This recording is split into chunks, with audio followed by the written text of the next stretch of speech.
He moved into a small apartment downtown with floor-to-ceiling windows and the kind of view that looks like progress on postcard paper.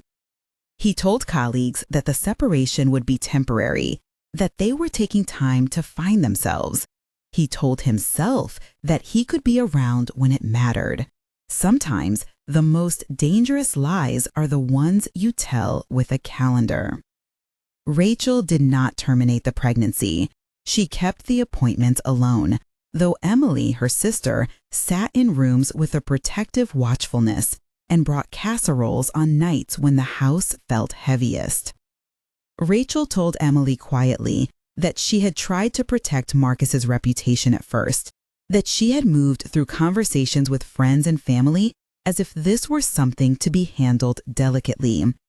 There was a dignity to that protection.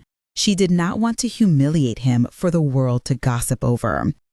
In private, though, there were nights she wept with a clenched jaw, not from anger, but from the hollow ache of going through an immense life change without the person who should have stood beside her. Divorce papers came, executed with a hollow formality that emptied the middle of their marriage faster than any argument could. The decision was not violent. It was administrative and final in the way signatures can be. Marcus signed because in the calculus of his fear, the paper promised freedom. It promised a clean line he could run along, away from new responsibilities. He did not anticipate then how narrow and cold that line would feel. Months passed. Marcus filled them with motion, meetings, flights, dinners where his laughter came too easily. People in his circle complimented the decisiveness of his choices. They liked men who made moves and stuck to them. That chorus, once a sob, started to sound like applause for a man who had opted out of the most human of commitments. The city around him continued its indifferent turning. Coffee shops opened and closed, seasons changed their coats, and the streetlights blinked the same indifferent rhythm every night. But whenever he found a quiet moment, on a train at dawn, or standing at the sink with a dish towel in his hands, he heard the ultrasound heartbeat replay itself, softer now, then louder, a persistent metronome that knew what he had been trying to ignore. He had told himself the truth in stages. At first, he denied responsibility outright, reciting reasons like a litany. Later, he admitted regret to friends over drinks, words diluted with alcohol. Over time, the language shifted. Regret became sorrow. Sorrow edged into shame. He began to understand that the harm he had inflicted could not be undone by explanation. It could be met only by consistent labor, by showing up when it was uncomfortable, by letting the other person name their terms, and by accepting the consequences of his choices. When the morning of the sighting at the light came, he was at a crossroads in his own life that had nothing to do with stop signs. He had not spoken to Rachel in months. He had not seen Emily save for a passing message. He had learned through a mutual friend that the divorce had been finalized 3 weeks earlier. The friend had offered the news like an observation about weather, as if the legal end of a marriage were simply an ordinary fact about the calendar. Marcus had felt something that was not relief. It was an absence shaped like a person. Now, watching her from his car, the world narrowed into focus. He could see the thread of breath lifting her collar. He could see how the city light stuck to the wetness on the street and made small halos. An instinct older and quieter than pride told him to step out of the car and speak, to say whatever would prise open whatever doors he'd closed. Another voice, practiced and loud, warned of humiliation, of public scenes, of words she would not want to hear in the middle of a street. He followed her anyway, careful not to look eager. He kept a measured distance, the length of a few parked cars between them, and watched her pockets for a name tag that might indicate a destination. She walked faster than he expected, shoulders set, her footsteps a steady drumbeat across the pavement. For a moment he considered calling her, but his thumb hovered and fell away. The phone felt like a tool used to reach into a life that was no longer his. Behind him, a bus hissed around a corner. Ahead, a toddler let loose a shriek of delight, and a parent retrieved a runaway shoe. Life, ordinary and indifferent, moved. Marcus reached a crosswalk and stepped into the flow, pacing himself to match the tempo of the city. He felt a strange, aching humility, an ache that had nothing to do with grand gestures and everything to do with the quotidian realities of responsibility. Doctor's appointments, late-night feedings, the smell of a small jacket aired on a radiator. He was close enough now to see Emily meet Rachel on the curb ahead, hand outstretched with a grocery bag. Emily's face had the hard kindness of someone who had learned to protect a family by calculation rather than dramatics. She hugged Rachel, and for a breath, Marcus thought perhaps she would turn and see him. Instead, Rachel's head dipped into the crook of Emily's shoulder, private and unperformative. The gesture cut him more sharply than any accusation could have. He lingered when they turned away, an uninvited shadow. The choice pressed on him like weight in the chest. To walk away, to accept the hurt he had caused as something untouchable and permanent, or to begin, in a manner she might allow, the work of attempting to repair what he had broken. Everything in him that used to command rooms resisted the humbling of the second option. Everything in him that had once made her love her whispered that there was only one honest course. Marcus did not know, in that moment, what he would do next. He drove home like a man who had awakened from anesthesia to find his life rearranged. Guia de estilo e instruções para a síntese de fala. Você é narrador palestrante, com voz potente, forte e autoritária. O tom deve ser firme e inabalável. Contexto de continuidade. A frase anterior era "We learned the steadier muscle of reliability".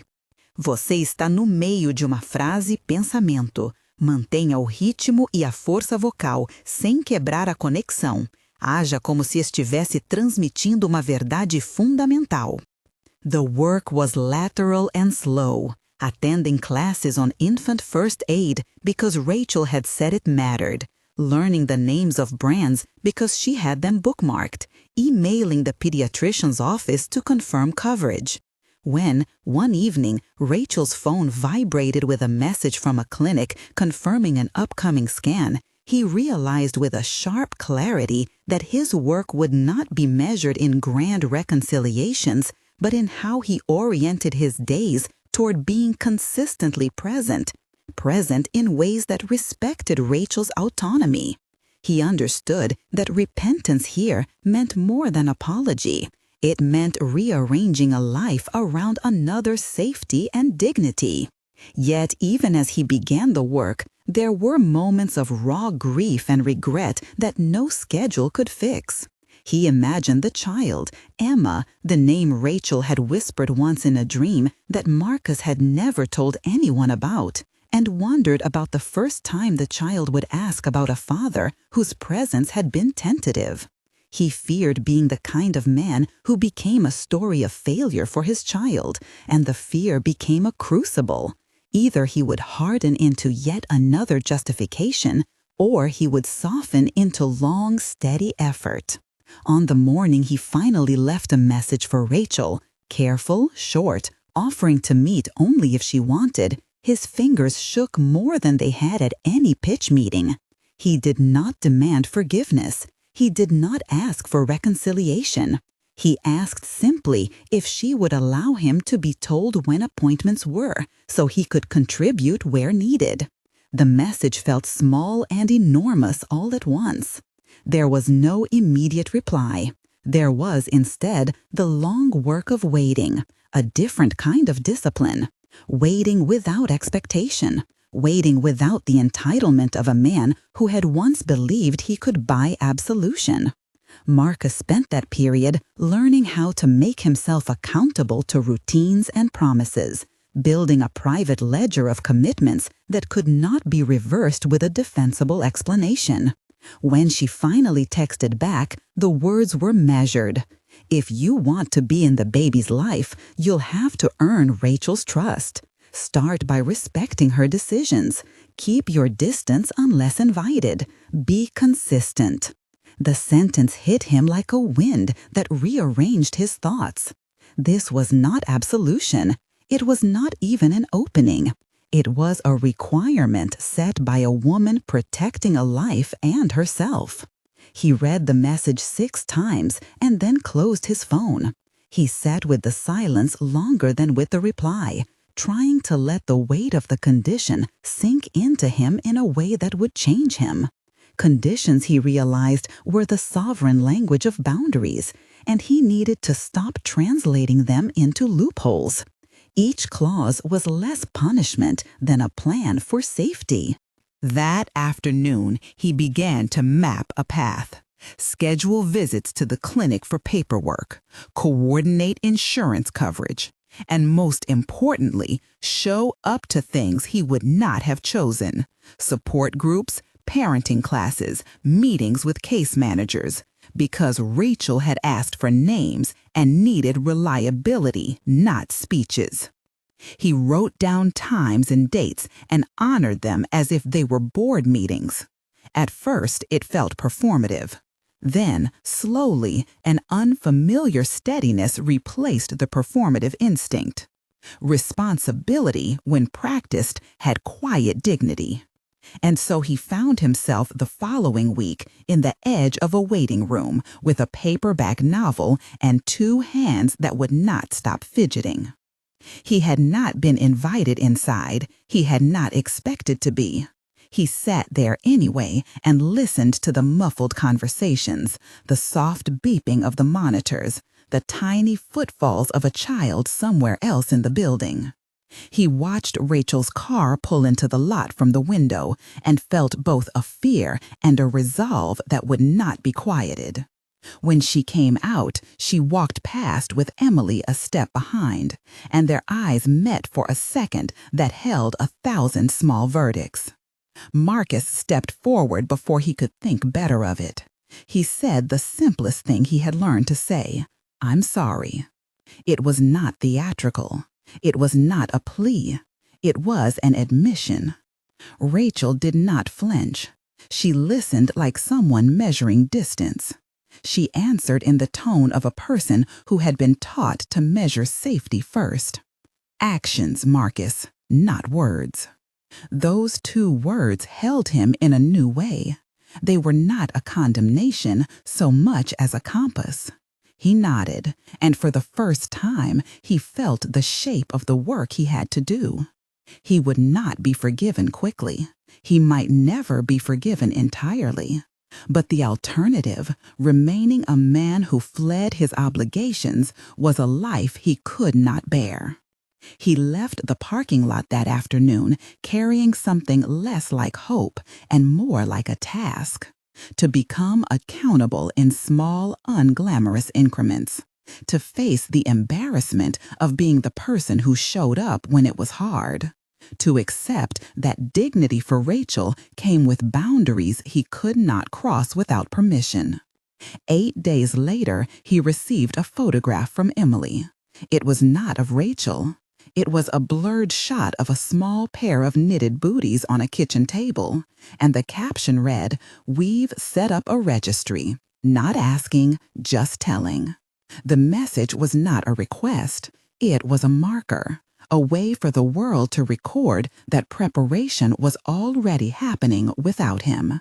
Marcus stared at the image until the grain dissolved into something like resolve.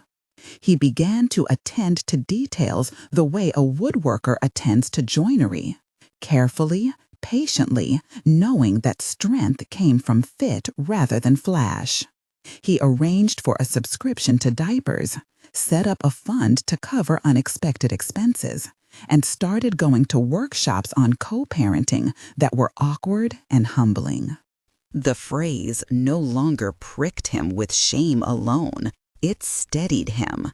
He went instead to the pantry and made tea. He wrote a note to himself, not for show, not a catechism of contrition, but a list of 3 tasks he would do tomorrow.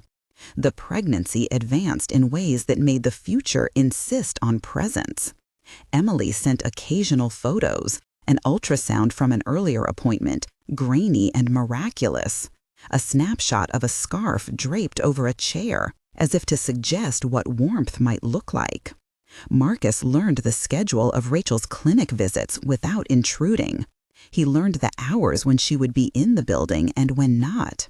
He coordinated with a delivery service to leave groceries and a discreet basket of items, unscented lotion, simple knitted blankets, on the doorstep labeled only with a name.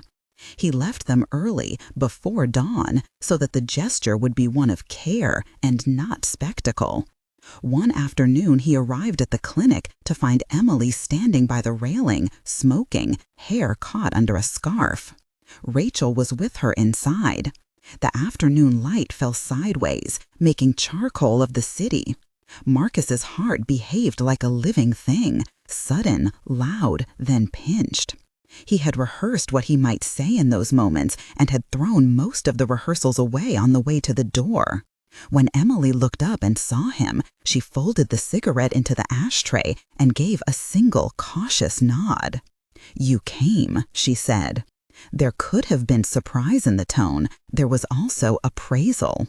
"I said I would," Marcus replied. He did not say it as a plea. He said it as a ledger entry finalized, a thing done. Emily's eyes flicked past him to the clinic entrance. "They're running late," she said. "If you want to wait, there's a bench." They sat. People moved around them, pregnant bodies, partners, social workers, women in various stages of fatigue and resolve. Marcus thought of the workshop instructor's advice about listening and decided to practice it even in the silence. He asked Emily, without fixing the question too quickly, what would count as trust. "Consistency," she said, as if reading the margin of his life. "Predictability, respecting boundaries, not being the man who shows up for the story and leaves for the trouble." "I can do that," Marcus said. It sounded modest. It sounded insufficient. Emily allowed both statements to sit. "You can do that," she said, softening. "And if you don't, Rachel will tell you." His phone bleeped, a reminder he had set weeks before. Call clinic, confirm prenatal coverage. He tapped it away. The list on his table had begun to morph from commands to rhythms. He found himself measuring himself against the new standard that had nothing to do with pride. A week after the bench, Emily texted him. "Rachel agreed you could come to 1 appointment. She said 1, no speaking unless asked." The message was terse and bureaucratic, and more importantly, honest. Marcus stared at it so long, the letters blurred.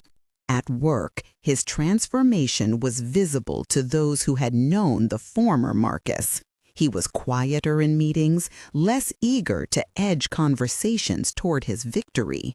He began to ask questions that invited the input of people who usually went unheard. A junior colleague, surprised by his interest, told him once that it made the whole team better. Marcus did not claim the compliment. He kept a small, steady ledger. One evening, a man he had once called a friend stopped by the bar they used to haunt. He clapped Marcus on the back and offered the old invitation, a celebration at a rooftop, a night unburdened by responsibility. Marcus listened, the offer shiny and familiar. He imagined the ease of slipping back into the old orbit. No forms to fill, no limits, no demands. Then he looked at a photograph on his phone of the knitted booties Emily had sent months before, and he thought of the heartbeat he had heard at the clinic. He declined.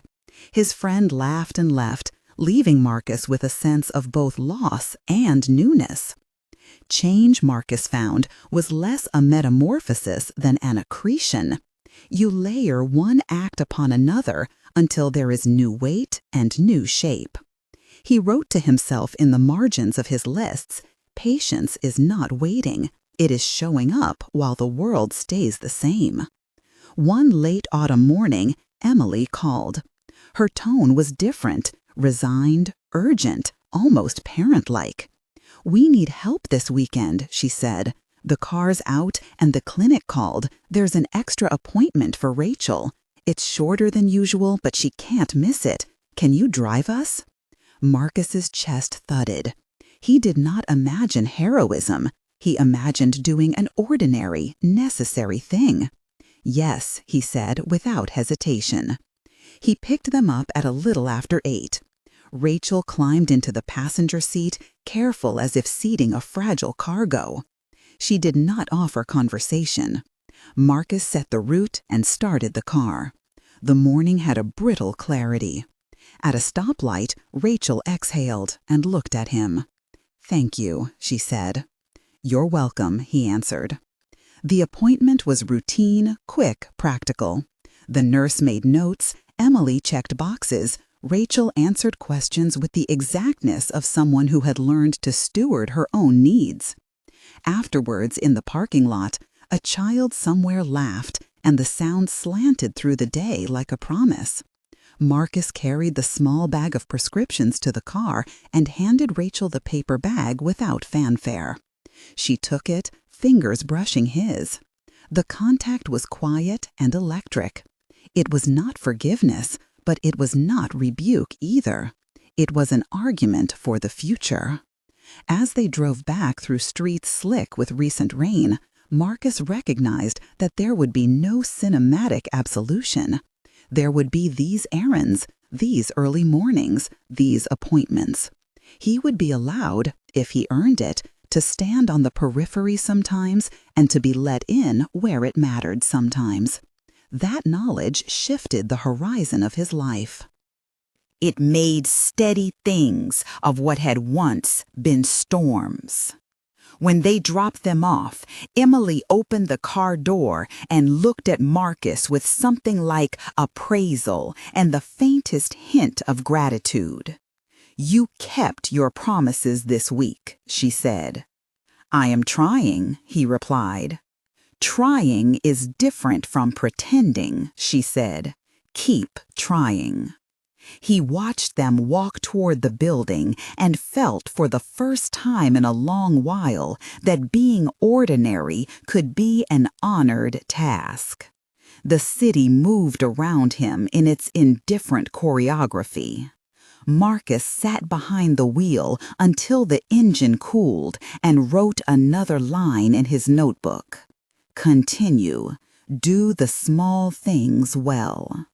He started to understand that the work ahead would not be dramatic. It would not erase the past. It would, perhaps, repay it in small installments. Diapers on time, coupons clipped, phone calls returned. He did not know if Rachel would ever speak the word forgiveness, or if she would become the person he had once imagined. But he knew, now with a hardness that was also relief, that the alternative, the old life of self-preserving ease, had become impossible for him. He had chosen, however clumsily and late, the longer, harder path. On the bus home that afternoon, a woman with a toddler smiled at him when the child reached out for his hand. Marcus took it, feeling, oddly, the measure of a trembling trust. The child's hand was warm and insistent, and for a moment the future felt less like a threat and more like a room he was learning to enter without barging. Outside, the sky had cleared. He read his lists again and folded them into his pocket like a map that required no parade but daily fidelity. He did not imagine resolution. He imagined continuity. He had begun at last to be a man who could live by the small truths he had once only cited. He walked up the steps to his building, and then, for reasons he could not fully articulate, he stopped and turned back toward the street where Rachel and Emily had disappeared into their life. He did not follow. He stood for a moment, feeling the ache of absence and the faint heat of possibility. And then he went up the stairs to make dinner and to prepare for the next morning's list. The ledger on his kitchen table waited, patient as a teacher. He took out a pen and added one more quiet line. Listen more than you speak. Then he closed his notebook and set it beneath the lamp where the light would find it first when the morning came. He had no illusions about grand reunions or quick absolution. He had only the small, steady work and the knowledge that he would need to be content with the slow accumulation of right acts. The city outside closed in its routine. Marcus, inside his small apartment, began again.